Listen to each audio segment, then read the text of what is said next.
Assalamualaikum warahmatullahi wabarakatuh. Perkenalkan, nama saya Delola Amelia. Saya dari Prodi D3 TLM dari Universitas Ma'arif Hasyim Latif. Di sini saya akan menjelaskan bagaimana cara kerja dari pemeriksaan hidroksida dan kation golongan 1.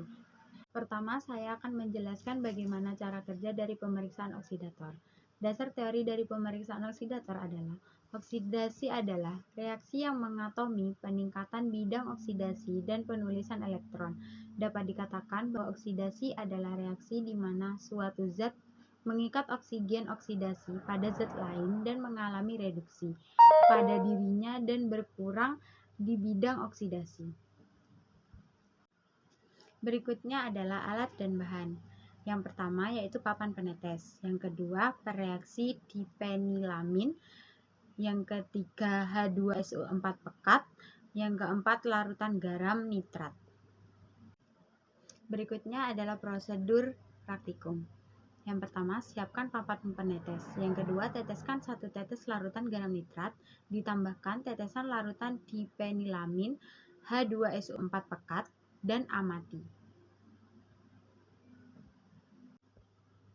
Hasilnya adalah setelah ditetesi larutan pereaksi dipenilamin H2SO4 menimbulkan suatu reaksi berasap berwarna coklat. Pembahasannya adalah bahan pengoksidasi dan bahan pereduksi ini biasanya digunakan untuk mengidentifikasikan reaksi tertentu dalam reaksi redoks. Dan kesimpulannya adalah, jadi sekian penjelasan saya tentang pemeriksaan oksidator, dan selanjutnya saya akan menjelaskan tentang pemeriksaan kation golongan 1 yang terdiri dari Ag+, Hg+, dan Pb. Selanjutnya saya akan menjelaskan tentang praktikum kation golongan 1 yang terdiri dari Ag+, Hg+, dan Pb+. Dasar teori pada praktikum ini adalah dalam analisis kualitatif kation. Kation atau ion yang bermuatan positif dapat digolongkan ke dalam 5 golongan. Hal ini berdasarkan pada sifat kation terhadap reaksi tertentu. Reaksi yang paling umum digunakan dalam mengidentifikasikan kation adalah asam klorida, hidrogen sulfida, amonium sulfida, dan amonium karbonat. Penggolongan ini didasarkan pada apakah suatu kation bereaksi membentuk endapan atau tidak. Kation golongan 1 yaitu Pb+, Hg+, dan Ag+. Kation ini akan membentuk endapan putih ketika bereaksi dengan HCl encer. Endapan yang terbentuk antara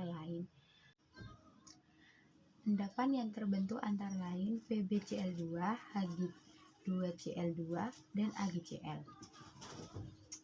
Alat dan bahan yang dibutuhkan pada praktikum ini adalah rak tabung reaksi, pipet tetes, larutan NaOH, larutan HCl, larutan NH4OH, larutan Ki, larutan K2CrO4, larutan golongan 1.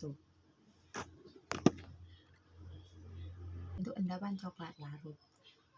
Kemudian PbCH3COO2 ditambahkan NaOH akan membentuk endapan putih. Hg2Cl2 plus untuk endapan coklat larut.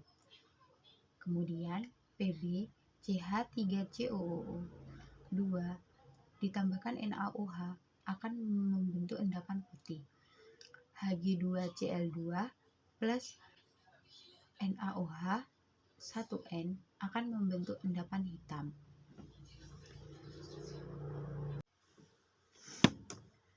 Selanjutnya kita pilih larutan yang ketiga-tiganya sama, yaitu NaOH.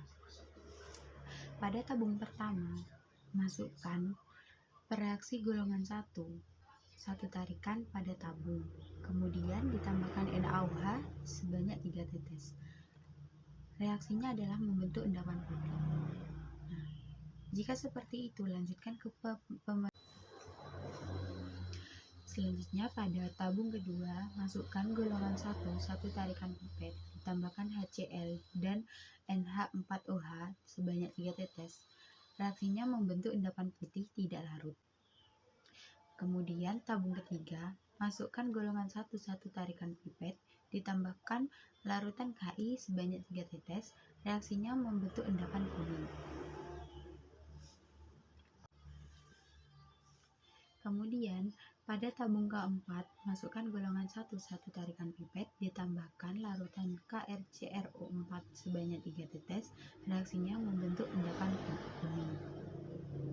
Pembahasan, filter yang didapatkan adalah Pb+, dapat bereaksi secara sempurna dengan pereaksi-pereaksi yang telah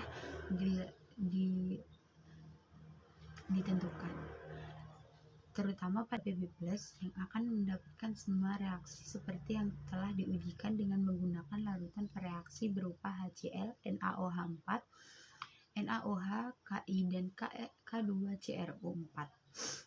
Maka filter.